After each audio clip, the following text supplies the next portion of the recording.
มาหน้าจ้ะพี่น้องข่อยก็เตรียมอุปกรณ์เฮ็ดคลิปข่อยมามืดเด้สายอันpower bank ป้องกันไฟหมด แบตหมดพี่น้องเตรียมมา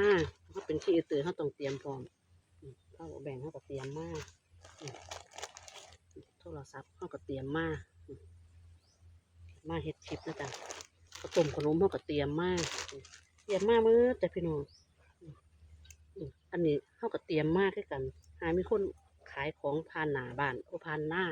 ก็สิบ่มีแนวซื้อกินก็ต้องเตรียมมานะจ๊ะพี่น้องเตรียมความพร้อมกว่าจะได้กลับบ้านเป็นที่ตื่นมันต้องเตรียมพร้อมนะจ๊ะพี่น้องจ้าได้อันนั้นแล้วก็ยังอันนี้บ่แม่นเขาต้องหาเตรียมพร้อมเกิดฉุกเฉินมาสิบ่มีแบตเตอรี่เฮ็ดคลิปทักทายพี่ทักทายน้องเขาก็ต้องเตรียมของเขาไว้นะจ๊ะพี่น้องสายชาร์จเขาก็ต้องเตรียมมาพร้อมแม่นบ่จ๊ะพี่น้อง